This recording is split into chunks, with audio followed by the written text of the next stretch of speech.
Elle vous accueille avec le sourire et vous êtes dans vos démarches. L'agent d'accueil est la première personne que vous rencontrez au cours du moment délicat d'une entrée dans un établissement de santé. Pour Rachel, le contact avec les personnes âgées était primordial.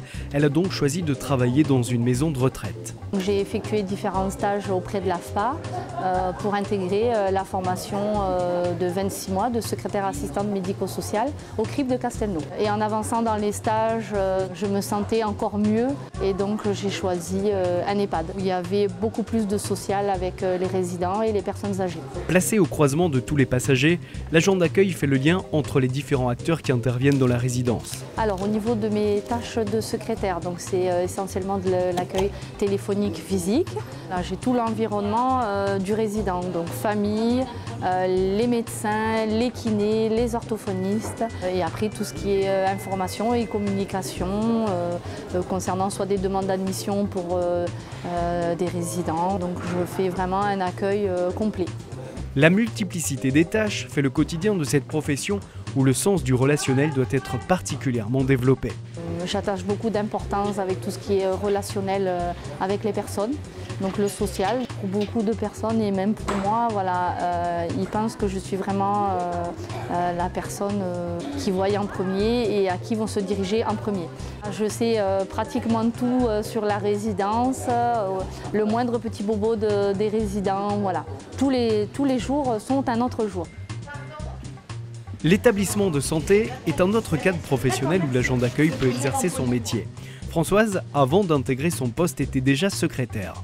Je suis arrivée dans la région il y a une dizaine d'années. J'ai postulé ici en arrivant. J'étais dans le secrétariat, mais c'était pas du tout pareil, c'était dans le juridique, j'étais assistante juridique. Et c'est vrai qu'en arrivant ici, le juridique, j'ai pas trouvé, donc j'ai choisi le métier, la branche médicale, quoi. Je me suis dit pourquoi pas. Moi, par les métiers que j'ai pu avoir, j'ai toujours eu affaire au public. Parce que pour faire ce que nous faisons, ma collègue et moi ici, il faut avant tout aimer le contact. Tout simplement, je me mets à la place des patients et de leur famille et je me dis qu'est-ce qu'on pourrait faire pour toi, pour qu'ils te soulagent tout ce qui est administratif. L'agent d'accueil en milieu hospitalier doit gérer les flux constants des entrées et des sorties des patients. La compétence technique doit alors se compléter par une compétence relationnelle.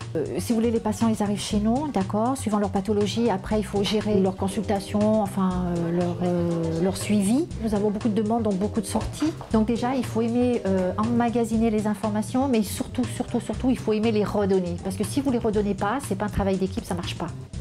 Pour travailler dans le métier d'agent d'accueil, il faut avoir une formation de niveau 4 dans le secrétariat. Un titre professionnel d'agent d'accueil et d'information est également accessible. Disons que le poste de l'accueil, ça va être un tremplin. C'est un tremplin pour tout, en fait, qui va nous permettre d'arriver, après d'accéder à avoir un autre poste avec plus de responsabilités, avec plus d'activités aussi. Je crois que c'est déjà pas mal varié, mais bon. L'agent d'accueil médico-social peut travailler dans des établissements de santé ou dans des maisons de retraite.